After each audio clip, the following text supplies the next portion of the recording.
autre émission, ça se passe chez vous. Alors, comme à l'habitude, j'ai des invités, puis on va parler de choses qui se passent proche de chez vous. Puis ce qui se passe chez vous, bien, ça se passe chez nous. Donc, c'est un échange, effectivement, sur des sujets qui nous concernent. On reçoit aujourd'hui Mme, bien sûr, Lucie Tremblay. Bonjour, ça va bien? Bonjour, ça va très bien. Alors, Lucie, on va parler de quoi aujourd'hui? Bien, un nouveau festival qui va voir jour très bientôt à Baie-Saint-Paul.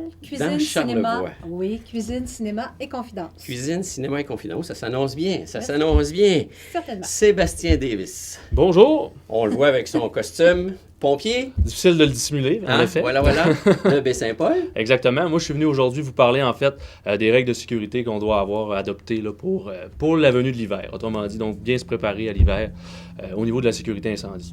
Donc, prévention. Prévention, naturellement. Donc, on est là-dedans présentement. On vient de passer, là, justement, la dernière semaine, là, donc, à faire la semaine de la prévention nationale. Donc, on poursuit notre lancée, en fait. On est toujours là-dedans à l'année longue. Donc, Super.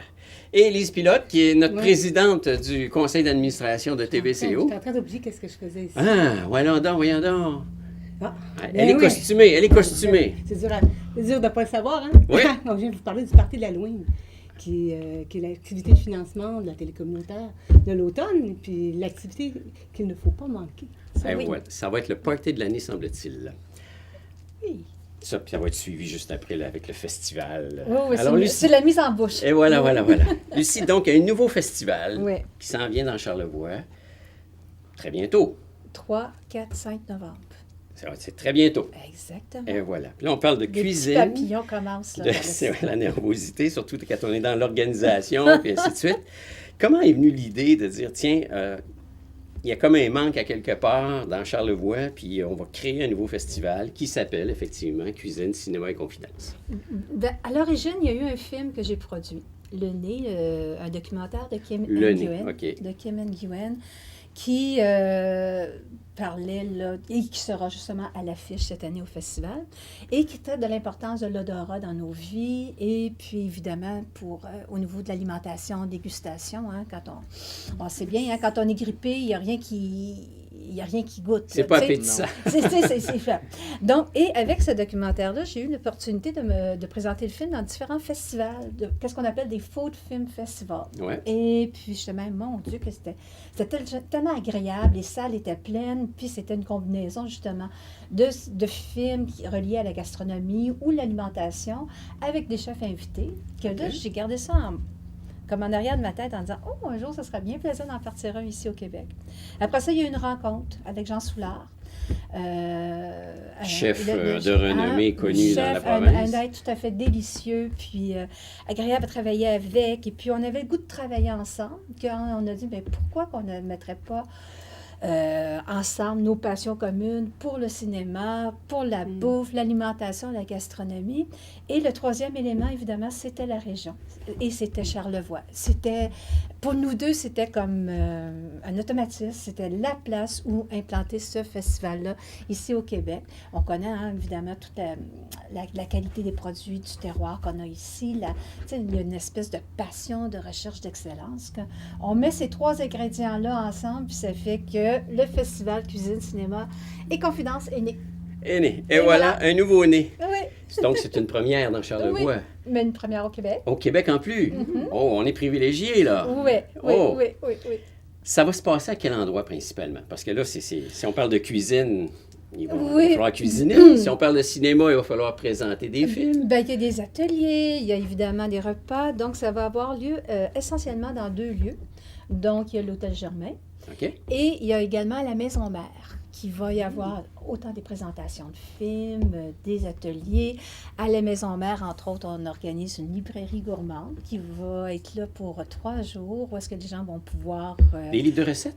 Oui, des livres de recettes, mais des livres, pas juste de recettes, des livres qui parlent de l'alimentation. Okay. Donc, on prend un exemple. On présente le film La ferme et son état de Marc Séguin. Bon, Marc Séguin, on est chanceux, et même Marc Séguin va assister à la projection. Oh. Donc, on va pouvoir, après le film, justement échanger avec et discuter de la thématique. Mais à la librairie, on va pouvoir retrouver son livre aussi, donc, ou d'autres films, puis on va avoir un encan silencieux. Oh. Et puis, donc, c'est ça. Ça, c'est des activités là, qu'on va retrouver à la Maison Mère, plus les projections de cinéma qui vont avoir lieu dans la grande salle. Et aussi, La grande salle de la Maison l'hôtel, Mère. la Maison Il va en Mère. avoir aussi à la grande salle, à la salle multi de l'Hôtel Germain. Et on transforme également la petite chapelle à la Maison Mère en salle de cinéma Ah. avec toutes les chaises berçantes. Intime. Ah Les oui? chaises berçantes. Ça va être Oh. chouette, hein? Au Oui. coin du feu. Il manque juste un petit feu, quoi. Oui, oui, oui. Les pantoufles. Mais l'important, Les c'est la bonnes. rencontre. Hein? C'est Ok. de prendre le temps de regarder le film, puis après ça, qu'on puisse échanger autour. Là. Donc, Puis je sais qu'il y a des chaises berçantes à la Maison Mère. Il y en avait plusieurs. J'ai entendu parler qu'il y en avait 150. Bon, c'est pas ça qui va manquer. Alors, au lieu d'avoir une chaise carrée, on va être confortablement à regarder Ouais. le film dans une chaise Mm, berçante. oui. Ça, c'est de l'atmosphère. Ça, c'est de l'atmosphère. Donc, je veux dire, puis est-ce que dans les films, il va y avoir des premières, des choses du genre, ou c'est principalement des Oui. films que l'on connaît? Ben, premièrement, on a effectivement un documentaire de David Hagne qu'on a en première au Québec. Et c'est Grand Cru. Donc, c'est un documentaire. Il a suivi un producteur de vin en Bourgogne. C'est un Pascal Marchand, qui est un des plus grands producteurs de Bourgogne au monde. Et c'est l'histoire de ce Québécois-là qui est parti à l'âge d'à peu près 23 ans du Québec pour aller s'installer en France et devenir un des plus grands producteurs. Là encore, Un la Québécois. projection... Un Québécois, chose qu'on ne connaît Oui, pas oui. foncièrement comme Et histoire. là encore, la projection va être suivie d'une rencontre avec David, qui est le réalisateur du film, qui on va pouvoir le rencontrer, qui va pouvoir discuter avec les gens dans la salle. Il va Ouais. y avoir des classiques aussi. Il y a des classiques, évidemment. Bien, évidemment, on ne peut pas faire autrement que de parler d'un festival qui combine cuisine, cinéma et confidence sans passer à Ratatouille. Ouais. Sans, hein, je ne sais pas si vous vous rappelez, même si on l'a déjà vu, c'est Peut-être toujours un un peu jeune. plaisir. Peut-être un peu jeune, mais là, tu vas avoir l'occasion Je vais avoir la venir. chance. Exactement. Il y a aussi le Fassin de Babette qui va avoir lieu, ça c'est le samedi soir à la salle multi, mais le Fassin de Babette est accompagné, fait partie d'un forfait, si on peut dire, où est-ce qu'on a nos 4 chefs invités qui se sont inspirés du Fassin de Babette et qui vont recréer ou créer un repas tout à fait sublime et unique dans cette atmosphère-là. Oui, ça va être Là, assez... ça promet Ah quelque oui. chose de rare. J'en ai Oui. l'eau à la bouche. Et en même temps, quand on regarde la qualité des films qui vont être présentés, ça va avoir lieu, comme on le disait, à l'Hôtel La Ferme et à la Maison Mère. J'imagine qu'il y a un L'Hôtel prix La dans- Ferme, hein? Ben oui, Ah, c'est regarde, dans c'est notre cœur, le Germain. hein? Voilà, voilà. C'est dans notre On cœur, on ça. parle du Mais terroir. on le connaît tous. On parle du terroir. Je suis entièrement d'accord. Mais, bon, il y a un prix d'entrée, j'imagine, comme tout festival, si on veut participer. Oui, comment ça fonctionne? Bien, évidemment, il y a des forfaits pour des soirées thématiques. Donc, la soirée d'ouverture et puis le Fassin de Babette. Donc, ça, c'est des soirées thématiques, c'est des forfaits. Et sinon, il va y avoir, pour les projections qui vont être présentées à la Maison Mère, les gens vont pouvoir se procurer des billets là, Exclusivement pour le film. pour le film. Exactement. OK. Est-ce qu'il y a, excusez l'expression, un forfait ou un package global pour... moi, je vais assister à tout, je vais aller manger, je vais aller voir les films, je vais tout faire. Oui, il y a eu des forfaits, effectivement, puis qui incluaient même l'hébergement. Même l'hébergement. Exactement. Et c'est avec l'hôtel le Germain. Ah. Alors, ça s'adresse bien sûr à la population d'ici, mais Oui. ouais, on va attirer des touristes avec ça. C'est une Ben, première on au Québec. espère, là. hein, on espère de prolonger un peu la saison touristique. De toute façon, tu sais, au mois de novembre, hein, la température n'est pas toujours Entre très, deux. très, très chouette. Là, Ouais. que Une parler période de un petit peu bouffe, voir des films de bouffe, manger, ben, hein, ça se fait bien. Ça remonte le moral, Ça se un prend Un peu bien. de cocooning sur une Exactement. chaise berçante. Hey, Exactement. Oui. Voilà. y a-tu un porte-parole? Oui, puis on est assez fiers d'avoir été chercher Christian Bégin, qui est Ah. notre porte-parole Hey. et qui va être là pour les 3 jours du festival. Wow. Mhm. Alors, Christian Bégin, porte-parole. Jean Jean Soulard en Soulard. collaboration. Ouais. Il y a des chefs qui vont être Oui. impliqués, des chefs du coin. Ben, entre autres, il y a Thierry Ferré, évidemment, notre mouton noir. Et puis, on a Frédéric Laplante. On a également Éric Saint-Pierre du Saint-Amour. Et on a Mathieu voyons. Je m'excuse, du penché, le clocher penché. Le clocher penché, à Oui, Québec, à Québec, Ok. exactement. Saint-Joseph. sur Saint-Joseph, effectivement. Ouais. Ah, Donc, on on, n'est pas pire, hein? Oui, c'est super. on va avoir de la variété, là, on va avoir de la variété. Puis tout ce beau monde-là vont cuisiner principalement des produits du terroir ou ça va être varié? Le rendez-vous, la piste a été lancée pour ça. Ah! Mais Alors. là, moi, là, Ouais. je leur fais confiance. On leur a dit, vous regardez le fassin de Babette et vous en espérez. Si vous aviez été Babette, quel repas vous auriez fait? Oh, on va avoir des surprises, quoi. On leur fait confiance. La Hein? créativité, c'est Ouais. ça qui est intéressant. Le défi. On répète Ouais. les dates, c'est très important. Donc, le 3, 4, 5 novembre, ici à Baie-Saint-Paul, à l'hôtel Le Germain, Le Germain. et à la Maison Mère. Super. Merci beaucoup. Ben, ça fait plaisir, au plaisir de vous y rencontrer. Nous, on fait une petite pause, puis on va revenir immédiatement.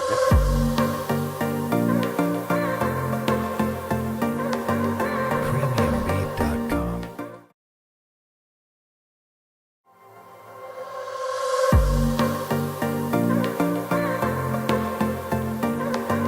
Premiumbeat.com. Alors, nous sommes de retour, cette fois-ci avec Sébastien Davis. Bonjour. Bonjour. Alors, on parlait tantôt de bouffe, l'automne, la mi-saison, l'hiver qui s'en vient, on va s'encabaner un peu plus. Oui, absolument. C'est le temps de vérifier notre environnement du point de vue sécuritaire par rapport à tout ce qui pourrait s'appeler incendie, quoi. Absolument. Donc, on ne se le cachera pas. Moi, je suis ici pour parler de la sécurité des gens. Donc, absolument, comme vous disiez, Herman, donc, les gens vont tendance à s'encabaner, dans le fond, pendant l'hiver. On va utiliser nos appareils de chauffage au bois, au propane. Donc, il va y avoir des petites règles de sécurité à suivre par rapport à ça. Ça, c'est sûr également. Là, on vient de sortir de la semaine de la prévention au Québec. C'était absolument. généralisé. Mais pour ceux qui n'ont pas été sensibilisés, on remet ça. On remet ça. C'est constant, en fait. C'est un travail constant. Nous, ici à Baie-Saint-Paul, la semaine de la prévention, on y tient. On est présent dans cette semaine-là, mais on est présent 52 semaines par année. Donc, on fait de la prévention résidentielle, on fait des visites dans les commerces, des plans d'intervention. On est toujours là sur le terrain. Puis on est toujours ouvert aussi pour répondre aux questions. Et ça porte fruit, semble-t-il, parce qu'il y a des statistiques qui font que c'est à la baisse, là, les Absolument, incendies. absolument. Donc, on ne se le cachera pas. Les avertisseurs de fumée, la majorité des gens en ont principalement, mais souvent, des fois, on oublie les batteries, ce genre de choses-là. Donc, le fait qu'on passe dans les maisons, déjà là, en partant au niveau des avertisseurs de fumée, ben, on sensibilise les gens, puis c'est ça qui est le plus important. Puis chose que je ne savais pas ou qu'on ne porte pas attention, ça a une durée de vie limitée. Oui, absolument. Donc, les Mais- avertisseurs de fumée, ça a une durée de vie. Mais il y en a qui ont des vieux avertisseurs, puis ils disent « Hey, j'ai fait brûler mes toasts, puis il est parti. » Il marche encore. Il marche encore. Alors ça, c'est vrai, c'est constant. Pour avoir fait là, pratiquement Baie-Saint-Paul au complet, là, ben, d'ailleurs, nous, on l'a terminé, mais moi, j'ai pratiquement fait les visites au complet. Là, je suis presque allé chez tout le monde là, dans Baie-Saint-Paul. Les gens, effectivement, ont la majorité des avertisseurs de fumée qui sont vieillissants. Mhm. Ils peuvent être fonctionnels encore. Cependant, la problématique, c'est qu'on ne sait pas quand ils vont arrêter de fonctionner. Les fabricants recommandent leurs produits pendant 10 ans ou vraiment selon le fabricant. Donc, on suit vraiment ce qui est marqué sur le produit. OK. Maintenant, ça va même jusqu'à 12 ans. Donc, c'est 10 à 12 ans. Donc, il faut vraiment y aller avec ce que le fabricant dit. Lui, donc, il garantit son produit à 100% pendant cette période-là. Au-delà de ça, on ne sait pas qu'est-ce qui peut arriver. Donc, c'est comme une batterie de voiture. On se lève un matin, ça marche. L'autre matin, ça ne marche plus. Malheureusement, on n'est pas à chaque jour à tester notre avertisseur de fumée s'il fonctionne. Donc, on ne peut pas savoir s'il va arrêter de fonctionner. Mais la meilleure On façon, prend les devants. c'est de changer les batteries, qu'ils disent 2 fois par année. 2 fois par année, on fait la vérification de nos batteries. On suggère au changement d'heure, naturellement. Et faire le changement au moins une fois dans ces 2 fois-là. OK. Donc, prendre les devants, donc à chaque changement d'heure, c'est un truc qu'on donne. Mais on peut avoir n'importe quel événement qui peut être significatif pour nous. Je sais pas, à l'Halloween, on fait le changement d'heure. Ou moi, à ma fête, c'est l'automne, je fais le changement d'heure. Peu importe, je fais mon changement de pile. Donc, à ce moment-là, c'est d'avoir un petit moment. D'ailleurs, on arrive au changement d'heure pour l'hiver prochainement. Donc, nous, Durant mon on festival. suggère... c'est ça, donc c'est la fin de semaine, c'est la nuit du 28 au 29 octobre. Donc, Ok. dans cette fin de Ok. semaine-là, donc c'est entre samedi et dimanche, on doit faire le changement d'heure. Donc, on profite de l'occasion pour dire aux gens de changer leur pile durant cette fin de semaine-là ou de vérifier, voir si elle fonctionne bien. Puis dans les détecteurs de fumée, il y en a 2 sortes. Un pour la fumée, puis un pour le monoxyde de carbone. Exactement. On a des détecteurs de fumée et on a des détecteurs de monoxyde. L'un ne fait pas le travail de l'autre. OK. Donc, si on a un détecteur de fumée, il ne peut pas détecter le monoxyde de carbone. Et vice-versa. Cependant, il existe des détecteurs qui combinent les deux appareils dans le même. Donc, c'est possible d'avoir un détecteur de fumée combiné à un avertisseur de monoxyde de carbone. Mais il faut vraiment regarder sur l'emballage quand on l'achète, de s'assurer qu'il y ait vraiment les deux composants. Puis il y a des règlements, il y a un minimum là-dedans. C'est-tu quoi? C'est minimum un dans le foyer ou plus que ça? C'est sûr qu'au niveau de Baie-Saint-Paul, on a une réglementation incendie. C'est important d'en avoir un dans la maison, donc seulement un si on a un appareil de combustion ou on a un garage qui est annexé Là, on à parle du notre monoxyde domicile. de carbone. Pour le monoxyde de carbone. OK. Pour les détecteurs de fumée, bon, c'est important d'en avoir un à chaque étage. Ouais, Ça, c'est le strict minimum. C'est obligatoire d'en avoir un à chaque étage. On parle du sous-sol, rez-de-chaussée et des étages supérieurs, donc c'est au moins un par étage. On recommande par contre d'en avoir dans les chambres si des fois les gens dorment la porte fermée. Ah, Donc ça, c'est un petit plus. Là. on devient sourd d'oreille, on vieillit. C'est sûr que- on développe. Des fois, c'est sûr, ça peut arriver. Des fois, les gens ont des problèmes de surdité. Donc, il y a Et- différents modèles aussi qui existent. pour ça. Électrique puis pas électrique. Électrique, pas électrique, le système de détection est la même chose. La différence, c'est que, bon, si vous avez électrique, il peut être relié avec les autres. On peut être reliés ensemble. D'ailleurs, dans les nouvelles constructions, maintenant, dans le cas du bâtiment, c'est obligatoire d'installer des avertisseurs de fumée électriques reliés entre eux à chaque étage. Ah. Donc ça, c'est une obligation maintenant. Aussitôt que vous avez une maison, elle est livrée avec ça. Donc ça, c'est quelque chose de récent, ça? c'est dans le cas du bâtiment 2010. Donc Bon. depuis 2010, c'est Ok. comme ça. Puis de toute façon, tous les règlements incendie tendent vers là aussi. Là. Donc à ce moment-là, c'est généralisé. Tu sais, je vous parle de la réglementation incendie à Baie-Saint-Paul, mais vous allez retrouver un peu la même réglementation un peu partout. Là. C'est standardisé, là, idéalement. C'est les mêmes règles de sécurité pour tout le monde. Parlant d'incendie, l'endroit où ça se déclare le plus, c'est la cuisine. La cuisine, on entend souvent parler, effectivement. De l'huile, on fait des frites, on n'a pas l'appareil pour, ou on oublie un rond. Ça Il y a calcine, plusieurs ça. choses. Effectivement, la cuisine est sujet beaucoup aux incendies. D'ailleurs, c'est le nerf de la guerre de plusieurs semaines de prévention. Donc, c'est dans la cuisine que ça se passe. C'est souvent ça. D'ailleurs, malheureusement, il y a quelques semaines encore, c'est arrivé à Capcha. Donc, la mère qui est décédée ça, avec c'est ses deux terrible. enfants, donc faisait de la cuisine très tard. Et en plus, de surcroît, n'avait pas d'avertisseur de fumée dans la maison. Donc, malheureusement, un cocktail dangereux. Ça arrive encore aujourd'hui que les gens font de la friture dans des chaudrons. Donc, n'utilisent pas des friteuses homologuées. Donc, malheureusement. Alors que, bon, souvent, Les chances, on ressort la les même chances. rengaine de ça goûte pas la même chose dans une friteuse que dans un chaudron. En tout cas, bon, c'est la sécurité, ça n'a pas de prix, tant qu'à moi. La friteuse homologuée va avoir un contrôle thermostatique, donc qui va vraiment empêcher la température de monter à des températures dangereuses. Donc, c'est ça qui est vraiment important. Fondu bourguignon, Ah, les faire plats attention fondus, oui, aussi, effectivement. donc faire attention avec ça. Il y a des fils électriques, on peut s'accrocher, ça se renverse. Danger, danger, danger. Les petits poêles au butane qu'on utilise aussi des fois, ce genre de choses-là. Donc, il faut être prudent là, dans la cuisine, là, faire attention. Là. Ouais. Cuisiner avec des vêtements pas nécessairement amples, là, tu sais, d'avoir des grandes jaquettes là, qui peuvent prendre là, en feu. Donc, faire attention. C'est toutes des petites règles de sécurité. Là. C'est le gros bon sens. Ben, c'est le gros bon sens. Mais on ne l'applique pas tout le temps. Non, malheureusement. Et on est coupable. Là, il y a un extincteur ici. Absolument. Bon, proche, qui dit feu, incendie, on parle d'extincteur. Oui, Et, mais l'extincteur, c'est pas pour éteindre un feu là, qui est d'une certaine grosseur. Non, c'est C'est pas- un début d'incendie. absolument. Vraiment un début d'incendie qu'on constate là, de nos yeux. Donc, un format comme ça va nous permettre là, d'éteindre un feu là, d'une grandeur d'environ 10 pieds carrés. Donc, c'est un 3A 10BC.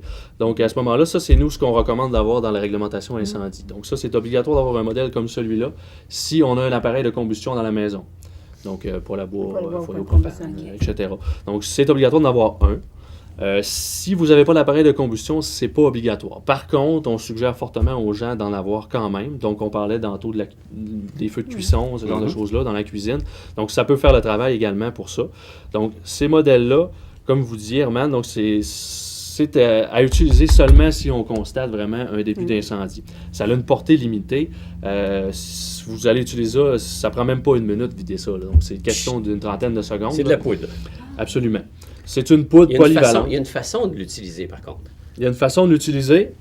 C'est bien fait. Tout est inscrit sur l'appareil. Donc, Mais vous on n'a avez pas toutes toujours les... le temps de lire les directives Absolument. avant. Il C'est faudrait pourquoi- quasiment les mémoriser. Exactement. C'est pourquoi on suggère, si vous avez un extincteur, de prendre connaissance de toutes les informations que vous allez avoir sur votre extincteur. Donc, l'utilisation est très simple. Donc, vous avez ici le tuyau par lequel va sortir la poudre. Vous avez la goupille qui est attachée ici par un petit scellé de plastique qui est très facile à enlever. Tout ce qu'on a à faire, c'est tout simplement soit arracher la goupille ou la tourner. Donc, On n'a pas à forcer. c'est vraiment fait pour Moi qui est seulement faible, retenir je la pourrais- goupille pour pourrais ne pas le la réussir. perdre là, dans le transport. Mhm. Ça, c'est la poignée de transport, donc on la tient par ici. Vous avez un incendie, toujours avoir la porte en arrière de vous quand vous utilisez un extincteur. Donc, comme ça, le feu ne vous empêchera jamais d'évacuer. Nous, on suggère de positionner vos extincteurs près des sorties ou vers une voie d'issue, cage d'escalier ou ce genre de choses-là. Comme ça vous oblige justement à vous diriger vers une porte de sortie. Ouais. Vous prenez votre extincteur et vous vous retournez pour aller combattre le feu. Si jamais le feu est beaucoup trop gros, vous devez sortir, la porte est dans votre dos. Fait qu'à ce moment-là, ça ne vous empêche pas d'évacuer. Ça, c'est la première règle de base. Donc, vous le prenez. Vous assurez qu'il y a assez de pression dedans en regardant l'aiguille, donc le manomètre de pression. Il faut qu'il soit dans la zone verte. OK. Ensuite, vous vous tenez à une distance de minimum de 2 mètres là, de l'incendie, du début d'incendie. Ensuite, vous visez la base des flammes. Donc, on vise vraiment ce qui est en train de brûler. Ça ne donne rien d'arroser là, les flammes qui sont en l'air. Là. Donc, on vise la base des flammes. On veut l'étouffer, quoi. On veut l'étouffer.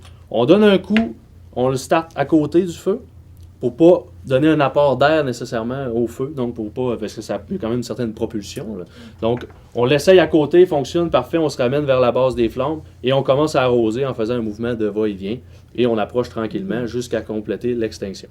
Un coup que c'est fait, qu'est-ce qu'on fait? On appelle le 911, même si le feu est maîtrisé. On ne sait pas si le feu a monté dans la hotte de cuisine, par exemple, ou est rentré dans un mur. Donc, nous, on arrive avec nos équipements, les caméras thermiques, on est capable de valider vraiment si tout est complété. Puis il y a des extincteurs jetables après usage, puis il y en a rechargeables. Ouais, Aujourd'hui, on fait attention avec la pollution. Idéalement, Absolument. c'est d'y aller avec un rechargeable. Rechargeables, c'est des modèles beaucoup plus durables, beaucoup plus efficaces aussi. Y a-t-il Ils sont une plus durée de gros. vie là-dedans aussi? Celui-là, est-il rechargeable? Celui-là, c'est un modèle rechargeable. Rechargeable. Vous avez les modèles qui sont jetables à usage unique, qui sont représentés souvent, c'est plus petit, premièrement, et ont une tête ici qui est en plastique. OK. Donc souvent, même pas de tuyau. Donc ces modèles-là, si vous l'utilisez, vous devez vous en débarrasser, c'est pas rechargeable. Même chose que c'est pas inspectable non plus, ils peuvent pas le vérifier, changer la poudre, ce genre de choses-là. Ces extincteurs-là, eux, sont rechargeables et inspectables. Donc normalement, selon les normes d'entretien sur les extincteurs, il faut les faire vérifier au moins aux 6 ans. Par une compagnie spécialisée. Vous devez à chaque année le vérifier, donc vérifier son intégrité, voir si la pression est bonne, vérifier si toutes les composantes sont en place. Le brasser également, sentir la poudre bouger à l'intérieur. Donc ça, c'est important Parce que aussi. c'est une poudre qui peut se déposer avec Absolument. le temps, puis de là, Puis si on vient pour s'en servir, c'est ça n'a plus Exactement. son effet Le tapis. recherché. Fait que ça, Mais c'est des quoi modèles la qui sont durée de bons. vie, justement? Ils sont bons tant qu'ils passent les tests. Donc à chaque 6 ans, OK. on va faire un test. Tant qu'ils passent les tests, normalement, ça fonctionne. Fait que ça, vous pouvez le garder là, assez longtemps. Est-ce que c'est dispendieux? Ça, vous allez pouvoir retrouver ça autour de 40-50 $, un modèle de cette grosseur-là. Donc ça, c'est un 5 livres. Comme j'expliquais tantôt, c'est ce qu'on recommande d'avoir. Il existe des plus gros modèles. C'est à votre discrétion. Mais Nous, plus c'est vraiment gros, le plus c'est minimum. difficile à transporter. Plus c'est difficile à transporter, plus c'est pas n'importe qui peut l'utiliser. Si on a des enfants ou la femme à la maison, des fois, les 10 livres, là, ça commence à être gros. Là. Ouais. Donc à ce moment-là, c'est moins malléable. Ok. C'est pour ça qu'on est allé vers le 5 livres, donc ça vous donne une bonne capacité d'extinction, tout en étant Super. facilement transportable. OK pour les extincteurs. Ouais. Si on a un poêle à combustion lente ou un foyer, par contre, là, il y a une prévention à faire, c'est de faire ramoner sa cheminée Absolument. sur une base régulière. Là. Oui, nous ici à la ville de Baie-Saint-Paul, c'est obligatoire dans la réglementation de faire un ramonage annuel. Donc à chaque année, au moins une fois, faire ramoner notre cheminée. Par des professionnels. Par des professionnels. C'est sûr que vous pouvez le faire, mais suivre les recommandations du fabricant. C'est sûr qu'on préfère que les gens fassent affaire avec un professionnel parce que dans le fond, le professionnel, il en fait plusieurs, est capable de constater si la cheminée est endommagée, donc fait une inspection de la cheminée en même temps. Donc c'est ça qui est important aussi. Et s'il arrive un pépin, parce que c'est un professionnel, en principe, il y a des assurances, Vous on est protégé. avez la facture officielle, donc à ce moment-là, demandez toujours la facture. Puis vous avez tous les papiers en possession là, Génial. pour protéger. Bientôt s'en vient aussi la fameuse grande secousse. Oui, absolument, le 19 octobre, la grande secousse. Donc là, on passe un peu de la sécurité incendie plus à la sécurité civile. Donc annuellement, à chaque année, il y a l'exercice là, justement pour les tremblements de terre, étant donné qu'on est une zone quand même fortement sismique là, ici, là, dans Charlevoix. Donc, on fait l'activité à chaque année. Par exemple, nous, au service incendie, donc à chaque année, on regroupe nos gens. On fait un appel comme si c'était un vrai appel. Donc, on appelle les gens se déplacent en caserne. Et là, à ce moment-là, on parle du protocole. Il y a qu'est-ce qu'on 3 ferait? mots à retenir, je pense. Hein? Oui, pour le commun des gens, donc si jamais vous êtes dans un bâtiment et il se passe un tremblement de terre, donc ce qui est important, c'est de s'abaisser, donc s'agripper et se protéger. Donc on se cache soit en dessous d'une table, donc c'est ça qui est important, on s'agrippe après celle-ci, on se protège la tête. Donc c'est ça qui est important. C'est ce qu'on a à faire. Malheureusement, on est comme un peu laissé à nous-mêmes là, dans ces moments-là, mais c'est ce qu'il y a de mieux à faire. S'abaisser, se protéger et s'agripper. Ouais. À retenir. À retenir. Puis, je pense que d'une façon globale et générale, c'est On disait que c'était le 19 octobre, mais Ouais. à 10h19, À 10h19. c'est là qu'il y a une simulation. Il y a une C'est simulation. à la radio encore. cette À la année? radio Ouais. encore, qu'il va y avoir Wow. un message Ouais, à la c'est ça. radio. Donc, si les gens veulent participer, ils peuvent le faire. Je sais que des fois, les écoles le font. Est-ce Juste, que c'est unique à Charlevoix, cette c'est une bonne question. Je pense que non, parce que c'est Ok. généralisé au Québec. Est-ce que tout le monde participe comme Charlevoix participe? Peut-être pas. On est très... Parce qu'on a été Ben oui, touchés. c'est dans On la est très région. touché à ça Ouais. au niveau des tremblements de terre. On est très sensibilisé puis très avancé aussi là, au niveau de la sécurité civile à ce moment-là. Et je voulais savoir, les cadres Ouais. de porte, est-ce que c'est une bonne porte? Les cartes On de entend porte, parler on parfois. entend beaucoup parler de ça. C'est pas nécessairement le meilleur endroit. OK. Parce que vous vous déplacez pendant ce temps-là pour aller vous diriger vers un cadre de porte. Ce qui a été retenu, c'est de se dire, aussitôt qu'il commence à avoir quelque chose, c'est de se trouver un emplacement où est-ce qu'on peut se cacher, soit en dessous d'un meuble. C'est vraiment l'idéal, comme on disait, s'abaisser le plus rapidement possible. Éviter les fenêtres. Donc, toujours éviter les fenêtres pour avoir les vitres dessus. OK. Si vous êtes capable d'être le plus proche possible vers l'extérieur d'un bâtiment, donc un mur extérieur ou ce genre de choses-là, Ils sont plus ils solides. sont plus solides, effectivement, qu'éviter là, seulement des petites cloisons qui sont à l'intérieur. Là, donc, qui Puis sont même moins ne pas porteuses. sortir à l'extérieur parce que des fois, les murs, ça s'affaisser, puis là, donc, ça peut nous tomber Exactement. dessus. C'est tellement rapide qu'il faut vraiment se protéger soi-même le plus rapidement possible. Donc, on n'a même pas le temps nécessairement de se déplacer. Là, donc, Alors, mesdames et messieurs, on n'a plus de raison de ne pas être en sécurité. absolument. Puis, je veux juste finir en disant que si jamais les gens ont d'autres questions, ils veulent s'informer en général sur la sécurité incendie, ils peuvent aller sur le site de la ville de Baie-Saint-Paul, s'informer sur la réglementation incendie qui est disponible sur ce site-là. On a également une page Facebook qui est pour le service de sécurité incendie de la ville de Baie-Saint-Paul. D'ailleurs, la semaine dernière, à la semaine de la prévention, on a mis sur la page à chaque jour des petits conseils de sécurité. Donc, on est actif là, à chaque année. Là, Génial. là-dessus, On a un, Mais bon, bravo, on a un ouais. bon service d'incendie. Merci, merci. Petite pause, on vous revient immédiatement.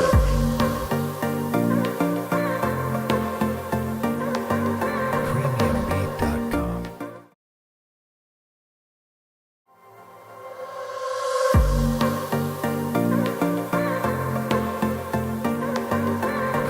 Premiumbeat.com. Alors, pour la dernière portion d'émission, on a Lise Pilote, comme vous pouvez voir, Hey. déjà dans l'atmosphère d'un party d'Halloween. C'est Bien pas n'importe sûr. lequel, c'est le party d'Halloween TVCO. On compte les dodos, moi, là. J'ai Ah, hâte. elle J'ai compte hâte. les dodos, elle compte les Et dodos. les costumes. Je sais pas quel que je vais mettre, je te le dis. T'as trop de j'aurais choix, pas- là. J'ai trop de choix. Mais là, j'ai une suggestion à te faire. Tu invites tes amis, tu leur passes des costumes. Ouais. Halloween en groupe. Ouais. Hein? Pourquoi pas? Pourquoi De pas? toute façon, ça va être en groupe, ça va Et se voilà. faire ce party-là. Là. se fait Ça, pas ça a tout lieu seul. le... Le 27 octobre. Vendredi le 27 octobre, à compter de 20h.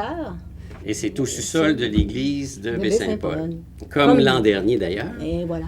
Et on réserve des belles surprises parce qu'on a des collaborations avec côté designer. Oui, le côté design, mon doux. Marie-Claude Rochette. Rochette, qui, cette année, elle met bouchée double. Elle revient, elle a pris ça comme un vrai beau défi. Puis, elle veut vraiment mettre le paquet là, pour vous impressionner. On va même aller jusqu'à l'extérieur du bâtiment pour la décoration cette année. Alors, Le déjà, thème, c'est le château, je pense. le château cette année, donc elle s'y met. Puis, non, je pense qu'on a vraiment une alliée. Je vous Une dirais... alliée avec de l'originalité et beaucoup d'imagination là, Ouais. pour préparer ça. Et Marie-Claude demeure ici à Baie-Saint-Paul, dans le Transim, puis c'est l'attraction de Baie-Saint-Paul à chaque année où... Sa maison. Si Sa tu ne vas pas propre maison, passer... hein. Déjà, elle a commencé. Là. Il y a déjà plein de choses à l'extérieur chez elle. Là. Ça fait que pour les enfants, là, c'est l'attraction. Mais je pense que l'entrée de notre entrée de party va être aussi une attraction Oui, oui, la oui, oui. journée même. là. Alors, mais c'est juste On- pour dire ouais, la ouais, qualité mais- de la ben, personne. c'est- L'an oui. dernier, ça a été un wow, en tout cas, quand les gens sont rentrés dans la salle, côté décoration, c'était superbe. On a bien sûr du son et de la lumière. Hein? Dans le fond, l'idée cette année, nous, c'était on veut vous divertir pour mieux vous informer. Hein? Alors, c'est une activité de financement pour notre télévision communautaire. Et moi, ce que je tiens à dire, parce que oui, je suis impliquée comme conseil d'administration, comme d'autres personnes, citoyens et gens d'affaires, c'est qu'on est content quand notre télécommunautaire débarque dans nos activités culturelles, communautaires, politiques, événementielles. On essaie d'être partout. Une télévision, on immortalise vos beaux moments. On contribue au succès de ces événements-là, justement, par le rayonnement télévisuel de ça. Donc, on se disait, on a besoin quand même de se financer. Cette activité-là nous permet de nous financer, mais ça nous permet aussi de reconnaître par un party, par une fête, cet échange, puis cette amitié, amour qu'on a avec la population. Ça fait quand même 40 ans qu'on est là, 41, 42 ans là, bientôt, ça fait que... On va allumer les bougies. C'est l'occasion, dans le fond, de s'amuser, parce qu'on est souvent sérieux quand on couvre. Hein. Les gens, il faut qu'ils nous fassent la place, on s'installe, puis on est sérieux, on pose des questions, on fait des interviews, on prend du visuel, mais là, c'est un party, donc oui, on va avoir un peu de télévisuel dans tout ça, on va être présent, mais on est là vraiment pour faire la fête, pour s'amuser. Et là, on invite les gens à fouiller dans leurs vieilles affaires ou aller acheter ce qu'ils auront envie d'acheter pour se maquiller, se costumer. Il y aura un concours de costumes, donc tout le monde est invité à se costumer. Et puis, pour faire la fête, on a même prévu sécurité, Limobus qui propose aux gens d'aller les chercher et les reconduire en toute sécurité. Ouais. Ça va partir des éboulements à 8h30. À 8 h, pardon. Ensuite, on s'en va à Saint-Hilarion à 8h30, pratiquement à 9 h à Saint-Urbain, puis on s'en vient ici dans un Limobus qui est un autobus à party. Animé avec le party. Je ne sais pas si vous avez vu passer quelques images, soit à la télé ou sur Facebook. Mais on l'a essayé, nous, pendant la conférence de presse. On est allé à l'intérieur, on s'est fait mettre de la musique, puis on a dansé déjà. Hein. On s'est fait aller un peu parce que c'est vraiment ça, c'est vraiment un autobus qui est festif.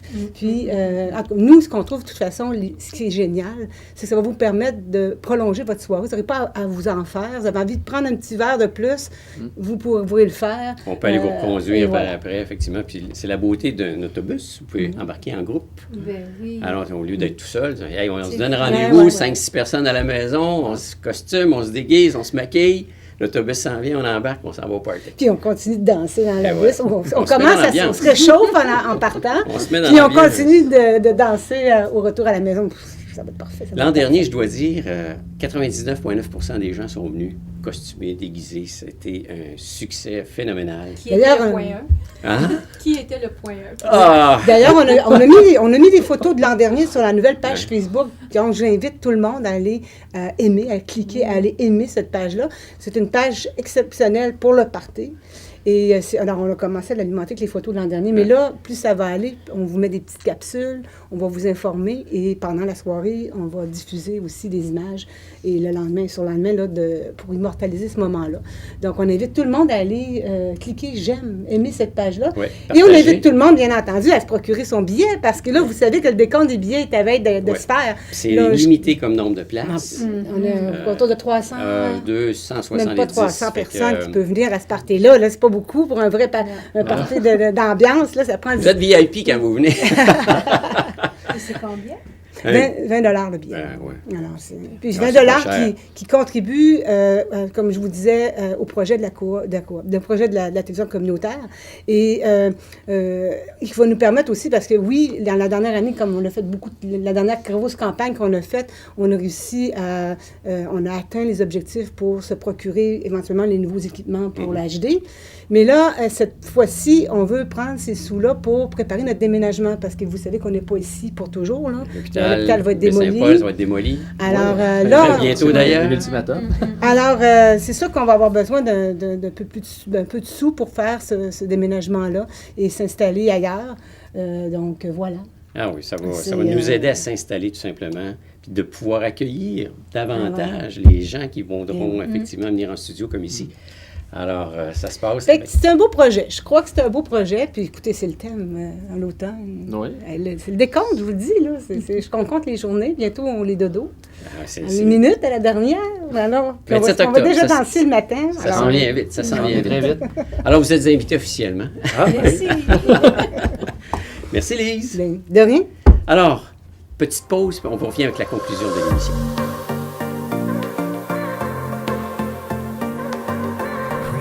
Premiumbeat.com.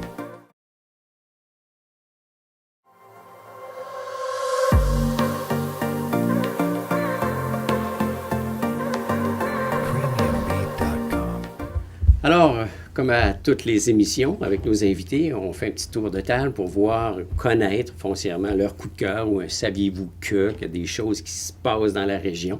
On va commencer par Lucie, immédiatement. C'est quoi ton coup de cœur? Vous le saviez-vous? Et je pense que Charlevoix au complet, c'est un coup de cœur pour moi. Mais je pense que la maison mère, de voir l'énergie à maison mère, de vouloir combiner là, toute cette espèce d'énergie-là avec créativité, les artistes, rêve d'automne, de redonner ça à la population, le mousse café. Et puis, bon, c'est tout récent, hein? Oui. Ça fait quoi depuis le mois de Janvier 2017. là, tu sais, c'est Officiellement. tout récent. Puis de voir déjà où est-ce qu'ils sont rendus dans leur volonté. Moi, je le dis, chapeau, qui mise sur l'économie sociale, la culture, pour être un bassin de rétention avec les jeunes. Donc, je dis chapeau. Chapeau. C'est un très beau coup de cœur. Merci. J'abonde. Sébastien? Moi, c'est un coup de cœur également. Si j'y vais un peu dans le même sens que madame. Donc, c'est surtout au niveau de Baie-Saint-Paul. Moi, c'est en fait tout le Baie-Saint-Paul, c'est une petite ville. Mais moi, je suis natif d'ici, puis de Baie-Saint-Paul. Puis j'ai grandi dans cette atmosphère-là. C'est une petite ville, mais qui a le cœur d'une grosse ville. On voit tout l'essor qui se passe ici à Baie-Saint-Paul, autant au niveau économique, autant au niveau culturel, soit par des belles activités qui se déroulent ici, mais aussi par les infrastructures qui se construisent ici. Donc, je trouve qu'on est vraiment là, en pleine expansion à Baie-Saint-Paul, puis moi, je trouve que c'est très Une intéressant. effervescence. Ouais. Hein? C'est génial. Puis quand il y a du monde dans la municipalité, là, Ouais. tu te promènes, c'est relax, tout le monde sourit, ça rentre dans les commerces, tout le monde vit bien, tout le monde a l'air heureux. Ouais. Puis quand la température est là en plus, c'est... Ah, ben là.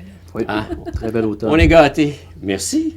Lise? Et moi, mon coup de cœur, c'est bien ce que j'ai vécu dans le dernier week-end et qu'on vit depuis la dernière semaine.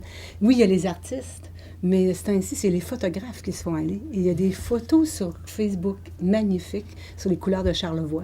C'est là qu'on voit que les gens qui habitent ici, justement, les photographes qui sont ici, les artistes aussi, là, c'est pas tous des photographes qui publient, les citoyens, les gens ont à cœur d'aller prendre le meilleur cliché avec les couleurs, les beautés. Je me suis fait attraper moi-même ce week-end au chalet avec la famille. Mon beau-frère a pris des photos. Et tout le monde s'est partagé les meilleurs clichés.